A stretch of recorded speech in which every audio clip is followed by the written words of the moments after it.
Bueno, buenos días a todos y a todas. Gracias, AMBAC, gracias, Papan, como siempre, por organizar esto y por invitarme. Ya son unos cuantos años viniendo y este año me hace especial ilusión porque además ha coincidido, pues Ved Madrid, por proximidad con el Día de la Mujer, el 8M, y una de las primeras preguntas que hice a la organización, no de aquí, porque sabía que esto iba a tener contexto de género, sino de Propet, fue, bueno, ¿y la perspectiva de género? ¿Va a haber algo sobre la mujer? Y me encontré que la primera charla que había sobre el colectivo veterinario, futuro del colectivo veterinario, y aquí os voy a hacer un speech porque me toca, eran 5 señores. Y no sé si sabéis que en la protección animal compartimos con la veterinaria una altísima feminización. En veterinaria están alrededor del 70% de veterinaria clínica y en protección animal, por los datos que tenemos, las mujeres somos del 85 al 90%. En algunos casos, como la gestión de colonias felinas, rondando el 96%. Agradezco mucho a los hombres que acompañan a las mujeres en esta tarea, pero creo que es lo primero que tenemos que decir si vamos a hablar de violencias, porque al final las violencias vienen de una perspectiva de género, ¿de acuerdo? Y nosotras tenemos que ser conscientes de que en protección animal somos casi todo mujeres y tenemos que estar especialmente sensibilizadas en estas cuestiones, porque si hay un 96% de mujeres en protección animal, ¿cuántas de nosotras no seremos víctimas de algún tipo de violencia? Pues probablemente muchas.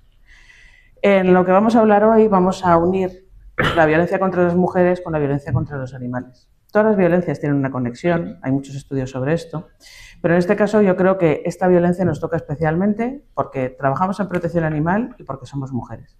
Y por eso quiero agradecer pues, tanto a FAPAN como a AMBAC que nos dejen abrir esta puerta a una temática que quizá no es la habitual que tratamos en estos congresos, pero que está ahí, como bien ha dicho Mati, sucede, está oculta, porque la violencia machista también tiene una gran parte de ocultación y que tenemos que poner sobre la mesa, sobre todo para buscar soluciones colectivas y además entre diferentes colectivos profesionales. Bueno, sé que el gato tiene un cascabel, no me matéis, no había una foto sin cascabel. Lo digo porque alguien lo mismo lo ha visto y le ha chirriado. Sabemos que los gatos no tienen que llevar cascabeles. Bien. Los derechos de las mujeres son derechos humanos, ¿de acuerdo? Y la violencia contra las mujeres, esta diapositiva no tiene nada que ver con animales, pero sí quería hacer una diapositiva resumen de la cuestión de la violencia machista. Cuando las mujeres somos agredidas en la forma que sea, se está violando un derecho humano. Pero es una de las violaciones de derechos humanos más extendidas del mundo. Da igual la cultura, evidentemente hay culturas más agresivas con las mujeres que otras, pero da igual la cultura, el lugar del mundo, las mujeres siempre tenemos una opresión y una violencia. Se basa en la desigualdad y en la discriminación por razón del rol de género que se nos da a las mujeres.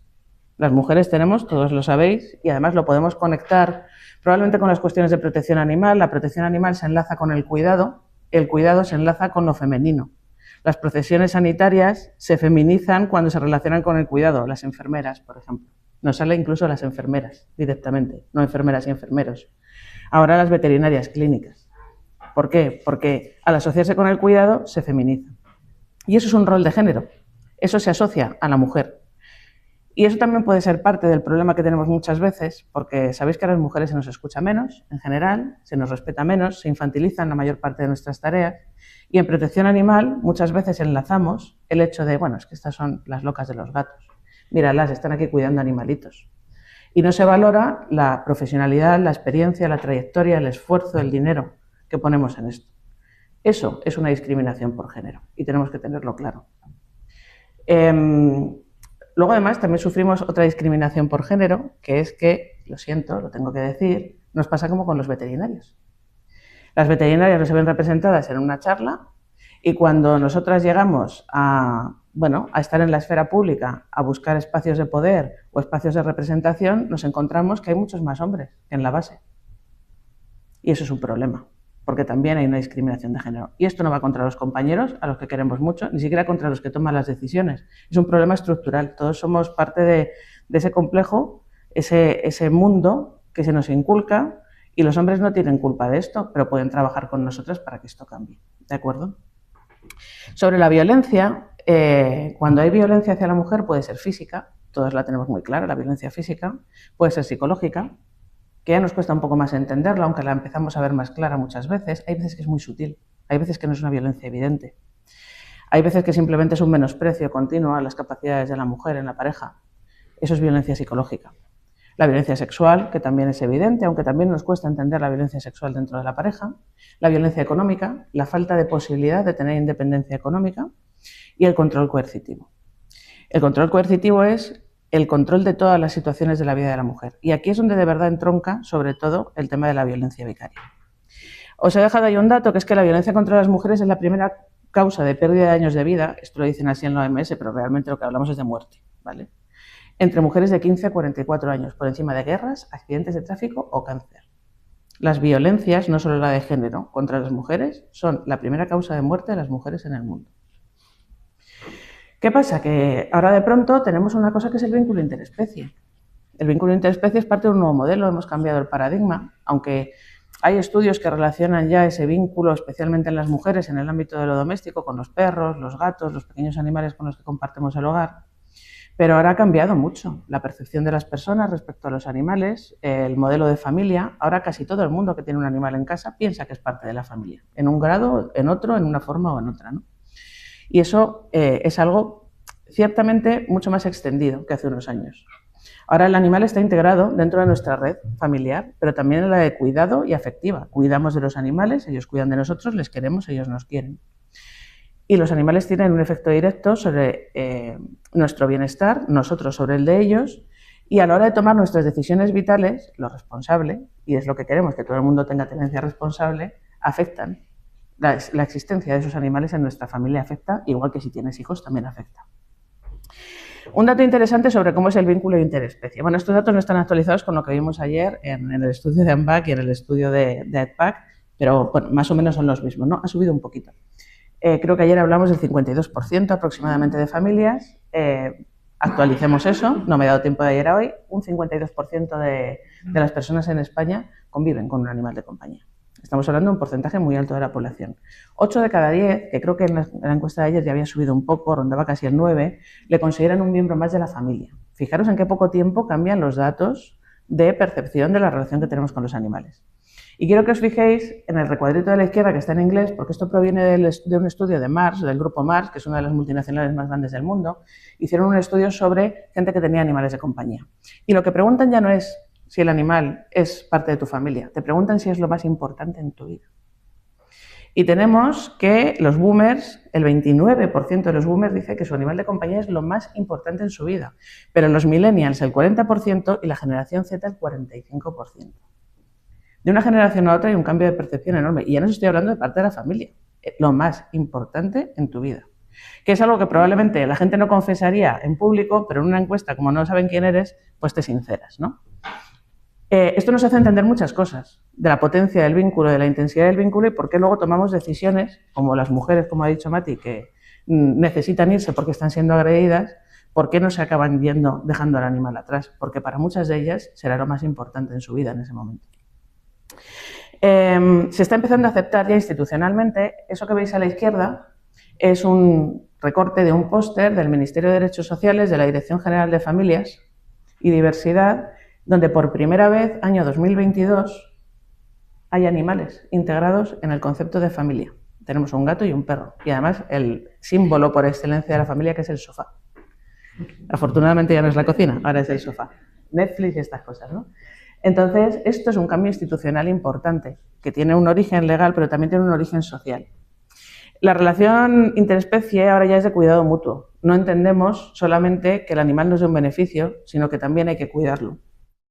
Este vínculo influye en nuestra salud emocional y en la resiliencia que tenemos, a veces de forma positiva, mayoritariamente, pero también si hay dificultades en el mantenimiento de ese animal, en su salud, pues también puede tener una influencia negativa, pues como cualquier otro miembro de la familia, ¿de acuerdo?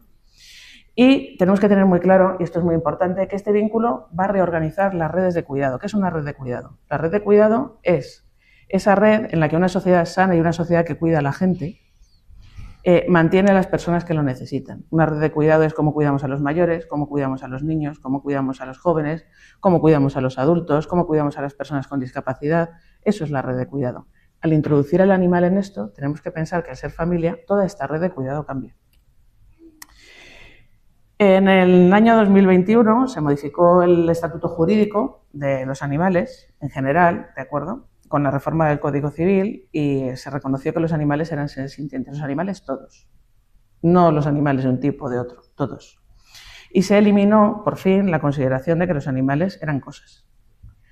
Siguen estando sujetos a normativas siempre y cuando no afecte contra su bienestar. Pero esto es un paso importante porque recogía esa sensibilidad social que hemos visto y la trasladaba de cierta forma a un aspecto jurídico que a lo mejor ha pasado más desapercibido, pero que es básico para todo lo que se puede hacer después. Aquí voy a pasar muy rápido, pero sobre todo quiero que veáis algunos aspectos fundamentales para la integración del animal en la familia.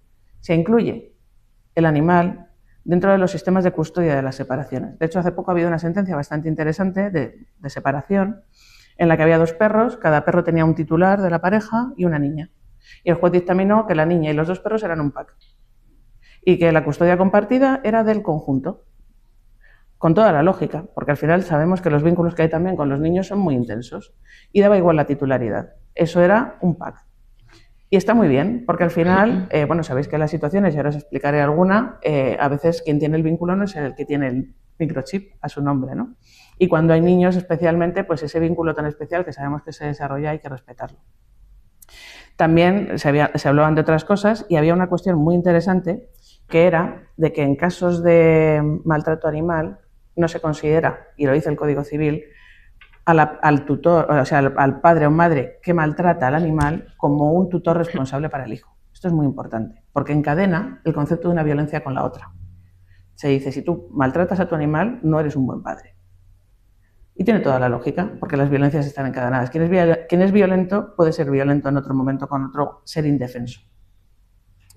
Y por eso puede ser un motivo para la denegación de la custodia de un menor. Sobre cuando tenemos violencia con animales de compañía, tenemos que centrarnos en 3 cosas, ¿vale? ¿Cómo es la violencia sobre los animales de compañía en general? ¿Cómo son las mujeres víctimas que tienen esta situación? ¿Y qué perfil de animales tenemos?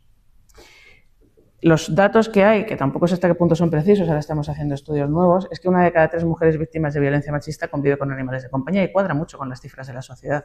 Quiero decir, si hay 50% de gente con animales, pues habrá un 50% aproximadamente de mujeres víctimas que tengan animales de compañía. El 80% de ellas recibe amenazas directas sobre la integridad del animal.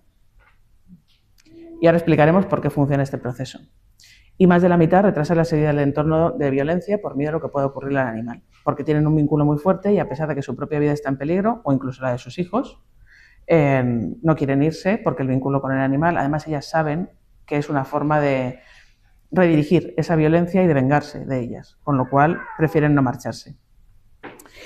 ¿Qué tipos de violencia hay en este entorno contra los animales? Bueno, pues hay 2. Una es la instrumental vicaria, que es la que pretende controlar a la mujer, ¿de acuerdo? Que se hace algo sobre el animal, no solamente físico, también psicológico, los animales tienen sufrimiento psicológico o se impide un tratamiento, pero no por el hecho de dañar al animal, sino para controlarla, la amenaza, el te castigo y hago esto.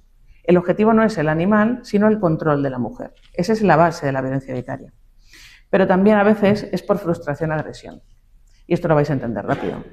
El hombre está en un arranque de ira en ese momento y ¿qué es más barato penalmente? ¿Cargarse al animal o cargarse a la mujer? Y además la barrera probablemente de matar a una persona cueste un poco más, o pegar a una persona cueste un poco más pasarla, ¿no? Entonces, la agresión no es contra el animal directamente, pero se redirige. No puedes agredir a quien te apetece agredir en ese momento, también pasa con los animales, los que tenéis gatos, la agresividad redirigida es un clásico, pues aquí pasa igual. Quiero pegarle a ella y no es un método de coerción, no es un método de amenaza, sino que acabo pegando al animal y además ya de paso la asusto, ¿no?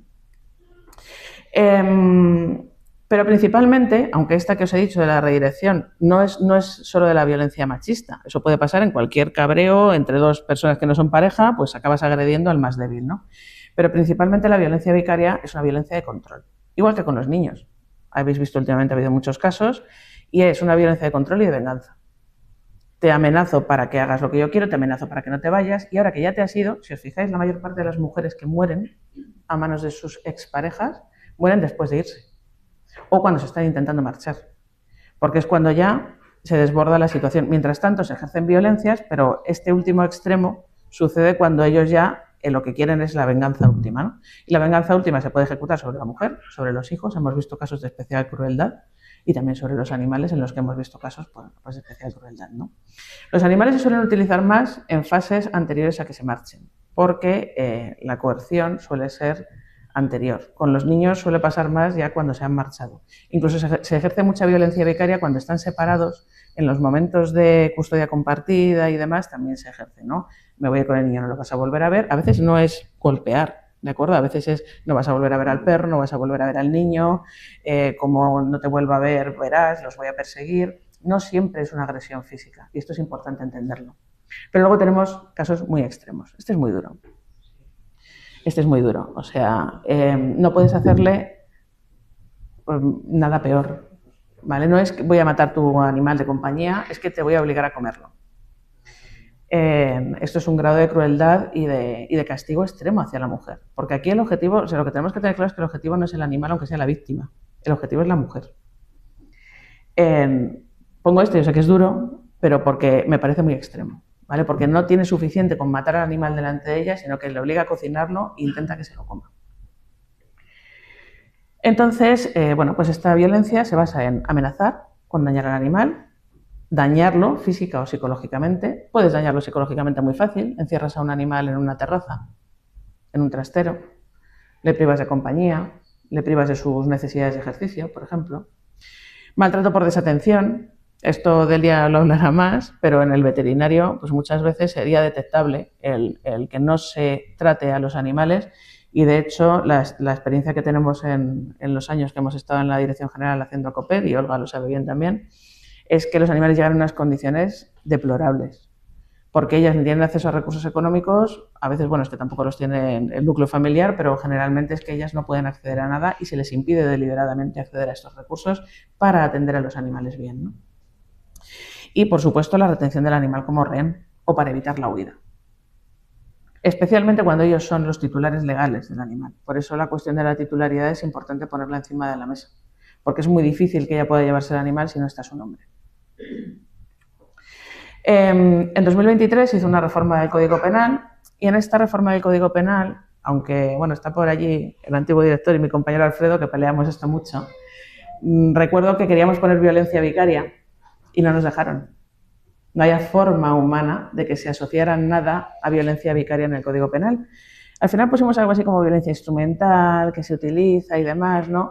Y bueno, es doloroso que no se quiera reconocer como tal, pero al menos conseguimos introducir que hay un agravante sobre maltrato animal, que es utilizar este maltrato sobre el animal para coaccionar a la pareja, expareja o cónyuge de relación similar, ¿de acuerdo? Y esto es importante porque ya es un reconocimiento, no con el nombre que nos gustaría, no de la manera que nos gustaría, pero es un reconocimiento de esa vinculación de la violencia contra la mujer, contra la violencia contra los animales, y es un agravante. ¿Qué tendría que haber pasado? Tendría que haber pasado que en la violencia contra la mujer se introdujera un agravante también de violencia vicaria sobre los niños y los animales, que es lo que comentaba Mati del anteproyecto que ahora hablaremos. También es verdad que el artículo 93 del Código Civil, del que hemos hablado antes, recoge la violencia hacia los animales como un medio de coacción, ¿vale? Entonces también es importante. Se han ido introduciendo poco a poco pequeñas cuestiones que hacen que el entorno jurídico empiece a entender que esto es una realidad. Bueno, esto ha sido tradicionalmente ignorado por los sistemas de apoyo. Creo que nadie preguntaba si se tenía un animal de compañía hasta el año 2020-2021, y las mujeres además sabéis, y esto os pasa a todas, que cuando tienes animales te da como un poco de apuro que la gente vea que te preocupas por ellos. Sabéis que se te muere un animal y enseguida te ridiculizan, y si no estás en un entorno seguro, como que tenemos un poco de pudor a expresar lo que sentimos, ¿no? Pues las mujeres no preguntaban nunca qué hacían con su animal de compañía, porque muchas eran ridiculizadas, hoy siguen siendo ridiculizadas, de hecho, pero no imaginaban que pudieran acceder a un recurso. Bueno, ya os he dicho que las teorías del maltrato animal son frustración-agresión, el señor se cabrea en este caso y agrede al animal, la violencia como sistema de control instrumental sobre la mujer, y luego además tenemos un concepto que tenemos que aprender, que es gradual. La violencia es gradual y no pasa solo en la violencia contra las mujeres, pasa en otras violencias. Se empieza por maltratar a los más indefensos y los que no pueden contar que los estás maltratando, y en este caso son los animales. Luego estarían los niños, pero los niños sí que pueden contar cosas aunque les cueste, pero el animal no puede contarlo. Entonces, estas violencias graduales, una de las cuestiones que tendríamos que tener muy claras es que deberíamos empezar a establecer sistemas de detección basados en el maltrato animal. Porque si hay maltrato animal, investiga, que pueden estar pasando más cosas. Sobre estos 3 tipos de maltrato animal, que esto lo va a hablar más Delia, yo solo pongo esta diapositiva rápidamente, lo más importante es que nos quedemos que no solamente es el maltrato físico, que el maltrato psicológico se utiliza y el maltrato por omisión es de los más frecuentes y porque es el más fácil, realmente. Los animales que hay en violencia machista son mayoritariamente perros y gatos, no totalmente, pero mayoritariamente perros y gatos, por cuestiones sencillas, es lo que más hay, con lo que más se vincula a la gente, pero también hemos visto caballos, burros, aves, conejos, como la noticia dramática que os he puesto antes, ¿no? Dentro de los perros, por lo menos lo que hemos visto en los programas de atención que hemos tenido, muchísimos potencialmente peligrosos, que todavía estamos intentando entender por qué. Tenemos algunas teorías, ¿verdad? Pero no tenemos muy claro por qué. Casi todo con un alto porcentaje de deficiencias de atención sanitaria sobre el animal. Pero bueno, es que ellas muchas veces tampoco están bien, ni pueden ir al médico, ni pueden cuidarse. Y con enormes problemas de comportamiento, porque quien está en un entorno violento no puede estar bien. ¿De acuerdo? Perfil de las mujeres víctimas. Bueno, pues muy vinculadas con el animal, con unos vínculos muy potentes, no siempre positivos, porque a veces hay dependencias que no son del todo sanas. ¿De acuerdo? Suelen acumular animales, y esto es lógico, porque al final, como tienen carencias emocionales, porque están en un entorno emocionalmente destruido, el animal es un refugio. Y además ellas, como víctimas, quieren ayudar. Yo he visto casos de mujeres que, estando en situaciones horribles, seguían cogiendo animales de la calle. Cuando tenían una situación de violencia, animales desatendidos y demás, porque, bueno, pues un poco de... Es un sentimiento de solidaridad, ¿no? Tú estás mal, crees que puedes ayudar, te vinculas emocionalmente. Casi todas ellas heredan animales del victimario, el victimario el agresor, ¿vale? Porque al final se vinculan con estos animales y aunque sean de él, ellas acaban teniendo un vínculo emocional muy fuerte. Suelen tener muy pocos recursos económicos, no valoran bien al animal ni a sus propios recursos para atenderlo y tienen una dependencia emocional más alta de la media por la circunstancia vital que tienen, porque tienen una vida muy deteriorada, muchas veces ni siquiera tienen una vida normal laboralmente, entonces, claro, esa convivencia mucho más intensa y ese ser víctimas al mismo tiempo une mucho. ¿Qué dificultades tienen estas mujeres? Los recursos habitacionales para ellas no admiten animales. Esto habrá que trabajarlo y ahora veremos, pero no los admiten, con lo cual esos recursos que pone la administración pública a su disposición no pueden ir con ellos. Tienen una enorme dependencia emocional del animal.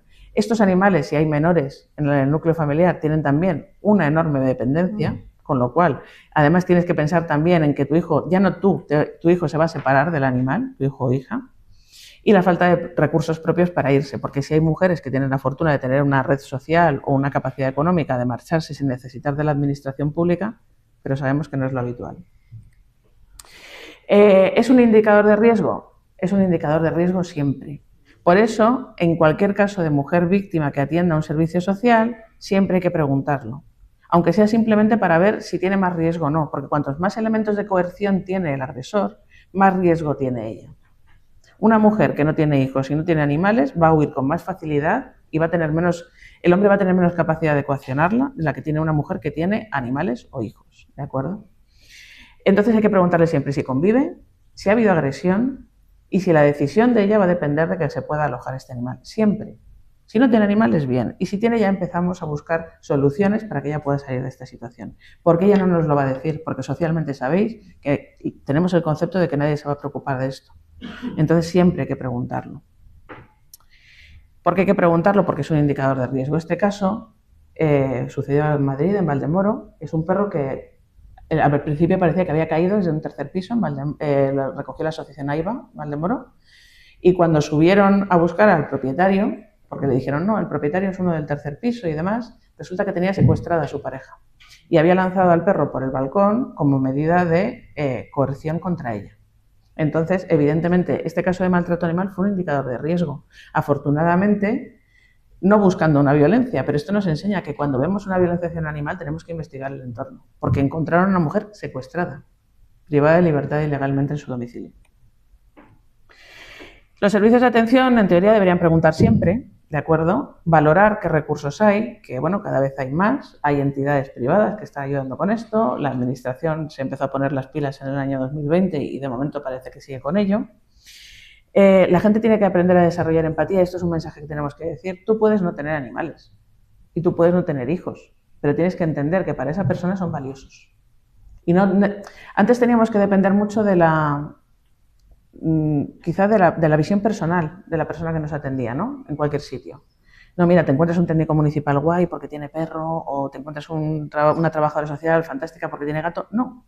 O sea, dentro de su capacidad profesional tiene que estar entender las vinculaciones que no tenga. Y esta es una de ellas, y en esto tenemos que hacer todos pedagogía. Tenemos que generar también adecuadamente cuál es el perfil de esa familia, entender lo que es una familia multiespecie, empezar a hablar sin miedo de la familia multiespecie. Si son parte de la familia, tenemos una familia multiespecie o interespecies, la podemos llamar como queráis. Y entender cuántos miembros hay, si las relaciones son sanas, qué necesidades hay, si esa familia necesita ayuda o orientación en este sentido, porque a lo mejor tiene más animales de los que puede mantener, aunque no fuera una víctima, ¿de acuerdo? Entonces, ahí hay otras patologías que tenemos que empezar a tratar. Y también tenemos que saber esos animales para atenderlos, cómo son, qué comportamiento tienen, qué salud, qué antecedentes. Son datos fundamentales. ¿Por qué? Porque así sabremos tipos de vínculo, la conveniencia de la permanencia de la relación. Mirad, hubo un caso cuando Copet era Biopet, que una mujer pegaba a su perro para que no le pegaba a su pareja. Y el perro le tenía miedo. ¿Es conveniente que ese perro siga ahí? ¿Vamos a conseguir restaurar ese vínculo? O a lo mejor es mejor para todos que le busquemos una familia porque el animal no lo va a poder superar, porque es un trauma muy grande que te agreda tu familia, ¿no? Capacidad de las víctimas de mantener a sus animales. Hay mujeres en situaciones de pobreza, hay situaciones en mujeres situaciones de trata, politoxicomanías, problemas de salud mental. ¿Puede tener un animal? Es bueno para ellos, quiero decir. Habrá que analizarlo, lo mismo sí, pero lo mismo no, ¿vale? Y bueno, hay que evaluar otras situaciones de acumulación, las que queráis. No sé cuál es el récord, creo que una vez 12 agapornis, 8 perros gigantes, hemos tenido de todo, ¿vale? Entonces, también hay que valorarlo, porque a veces son víctimas, pero también tienen otros problemas, no solamente ese. El programa COPET, del que os hablará Olga, que es la que lo coordina, está incluido por fin en febrero del 25, gracias al trabajo hecho previamente pues, por mucha gente que ha sumado muchos esfuerzos. El Pacto de Estado contra la Violencia de Género introdujo 3 medidas en este Pacto de Estado. Una de ellas fue ACOPET. ACOPET es el programa que os ha contado un poquito Mati, que os contará Olga, que es lo que la Administración de momento pone a disposición para que los animales puedan acogerse y que las mujeres puedan salir de la violencia. No es la solución ideal, y como no es la solución ideal, la medida 104 del propio Pacto de Estado dice que hay que empezar a estudiar fórmulas para que no todas las víctimas tengan que separarse. Empezar a pensar en adaptar recursos, igual que se está empezando a hacer en casos de sinhogarismo, o que deberíamos empezar a hacer en el caso de personas mayores, para que estas personas, las que puedan, y las que los recursos y medios, porque bueno, a lo mejor no puedes entrar con 12 perros en una residencia, ¿vale? O en un recurso, pero si es uno y tiene buenas condiciones, para que podamos empezar a no romper estos vínculos. Porque aquí sí quiero decir que esto es duro, esto es muy duro. Ya es bastante duro el proceso, encima se llevan a tu animal. Hemos visto perros que han muerto en la casa de acogida porque eran muy ancianos y estas mujeres no los han podido ver. Eso es muy difícil. Y aquí aprovecho para decir, las personas mayores también habría que planteárselo. No hay nada peor que quitarle a una persona mayor ese animal que es uno de sus sostenes emocionales y a ese pobre animal que también suele ser mayor, ¿no? Aquí tenemos que darle una pensada, pero bueno, ya el Pacto de Estado nos lo dice. Y esto es vinculante para el Gobierno, y me da igual el Gobierno que esté el siguiente, el que sea. Esto es una instrucción para el Gobierno. Y luego en la 138, que también es muy importante en lo que os he dicho en el sentido de la detección. Tenemos que promover que todos los protocolos de todos los actores implicados dentro de la violencia pregunten por esto. Porque si a uno se le ha pasado, que el otro esté. Y que cada uno dentro del trabajo que hace, que cada uno es diferente, entienda esa vinculación y la trabaje de la forma adecuada. Sorprendentemente, o para sorpresa de nadie, resulta que tenemos puesto la violencia vicaria contra animales reconocida en el Pacto de Estado contra la Violencia de Género, pero llega nuestro querido Ministerio de Igualdad, saca el anteproyecto de ley orgánica para la violencia vicaria, que va a modificar también el Código Penal, y no saca los animales. Claro, es un poco contradictorio. La Administración tiene un programa para esto, te lo mete en el Pacto de Estado, mete dinero para que la FEN gestione a COPET y llegamos a la violencia vicaria y nos vuelve a dar pudor hablar de animales como miembros de la familia. No puede ser. ¿De acuerdo? Es verdad que sí que Mati está encabezando el intentar que la ministra de Igualdad nos escuche, y es verdad que ha habido algún tímido y pobre intento de introducirlos de la forma inadecuada, y os voy a decir por qué. ¿Cómo debería hacerlo? Pues esto no tiene que basarse en la titularidad del animal, creo que lo he dejado claro a lo largo de toda la ponencia, ¿no? A nosotros, ¿qué más nos da? La titularidad. La titularidad no es lo que le da la herramienta al hombre para hacer daño a la mujer, es el vínculo emocional. Se ha hecho una propuesta de adición muy torpe, esto está grabado, no lo digo, muy torpe, por parte de la Dirección General de Derechos de los Animales, vinculando la violencia vicaria a la titularidad del animal. Probablemente por falta de conocimiento de este aspecto concreto, ¿no? No es la titularidad del animal lo que nos importa aquí. Tú puedes ser titular de un animal y no tener el más mínimo vínculo. Y puedes no ser titular y quererlo más que a nada. Lo importante es el vínculo emocional. Pero, madre mía, vamos a hablar de vínculo emocional con un animal en una ley. Uf. Y además en el Código Penal, qué miedo, ¿no? Bueno, pues esto es así. Si lo queremos hacer bien, tiene que ser basado en el vínculo emocional de la mujer. El tipo penal del maltrato animal no es disuasorio, ¿de acuerdo? Así que tenemos que meterlo en violencia vicaria. ¿Por qué? Porque si este señor hace violencia contra la mujer a través de un animal, no nos vale que se vaya a maltrato animal, que todos sabemos que tiene una pena de hasta 2 años en las peores condiciones, que no suele ser constitutiva de que este señor entre en prisión, porque los jueces tienen un poquito de miedo también a meter gente en prisión por estas cosas. Ha habido un caso en España que sí que lo hicieron, pero bueno, lo normal es que no, ¿no? Entonces tenemos que luchar para que esta violencia entre en los tipos de maltrato contra la mujer. Y el vehículo es este porque reforma esa parte del Código Penal. Importante lo de la titularidad porque la experiencia nos dice que la mayor parte de los animales están a nombre de él. Entonces, ¿de qué nos sirve si lo ponemos en el Código Penal por titularidad? Es que no nos sirve nada. Aparte que pierde el sentido real, que es el vínculo emocional el que hace daño, es que no va a ser operativo, ¿de acuerdo? En esta torpe reforma también se ponía animales de compañía. ¿Animales de compañía por qué?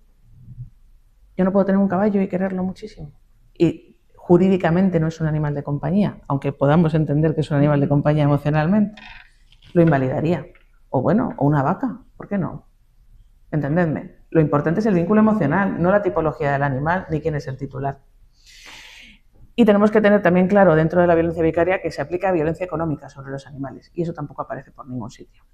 Y tampoco aparece por ningún sitio, porque los animales no están, la vinculación de los menores. Es que esto también es importante y también hay que decirlo. Todos los que tenemos niños y animales sabemos que ahí hay algo distinto, algo mucho más intenso. Y esto tiene que estar puesto. Esta diapositiva es reivindicativa totalmente. Esto no sabemos si lo conseguiremos o no, pero no va a ser porque no tengamos ganas de intentarlo. Nada, 4 ideas clave para terminar, para que se nos quede el resumen. La amenaza o el maltrato hacia el animal siempre incrementa el riesgo para la mujer. Y ya solo por esto, todos los servicios sociales de este país, aunque les importen una mierda a los animales, nos tendrían que estar haciendo caso. Además, yo siempre se lo digo, no mires al animal. Si aquí lo que estamos haciendo, a ver, muchos también lo hacemos por el animal, pero a quien beneficia de verdad es a la mujer. Solo por eso esto tendría que estar en primera línea. Porque mirad, los estados tenemos, aquí hemos ratificado el Convenio de Estambul. Y el Convenio de Estambul tiene un concepto que es la diligencia de vida. La diligencia de vida significa que todas las administraciones públicas tienen que hacer su trabajo lo mejor posible de la forma más eficiente para darle a las mujeres una atención integral y todas las herramientas necesarias para recuperarse. Y esto es parte de eso. Aquí no se dice, no, pero si tienes hijos, no. O si eres de Murcia, pues no, porque me caen mal los de Murcia. No. Eres una mujer y tengo que dártelo todo. Y es que he ratificado un convenio internacional. Los animales, bueno, pues están ahí, pero se están ignorando, ¿vale? El marco legal nos obliga, además, desde que se aprobó la ley 723, a que cuando hay un animal en situación de desamparo, se tiene que atender. Y aquí ya no nos centramos en la mujer, nos centramos en el animal. Y esto es una clarísima situación de desamparo. Si la mujer huye por su vida y no tiene dónde llevarse el animal, ¿ese animal cómo está? ¿Se puede estar desamparado, más desamparado que eso? Pues difícilmente, ¿no? Entonces, la ley dice que las entidades locales tienen que atender a los animales en situación de desamparo. Y las entidades locales ni se han enterado ni se quieren enterar de esto. ACOPED probablemente es el principio para echarles una mano, pero esto al final lo tendrían que atender ellos. Igual que los servicios sociales de atención a la mujer de las entidades locales tendrían que tener esto integrado. Hay que integrar, como dice el Pacto de Estado, esto en todas las dimensiones, la sanitaria, la asistencial, la jurídica, todas tienen que tener esto en la cabeza dando vueltas, es un elemento más. Y tenemos que tener claro que proteger a la mujer y a su compañero animal es para salvaguardar el único núcleo afectivo que a esa mujer le queda.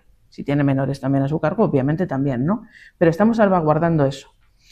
Y al hacerlo eso, estamos debilitando la posibilidad de violencia y fortalecemos la seguridad de la mujer. Esto es lo más importante. O sea, es que esto es una intervención muy, muy importante, es fundamental para estas mujeres. Y bueno, pues hasta aquí. Otro gato con cascabel, perdonadme, pero es...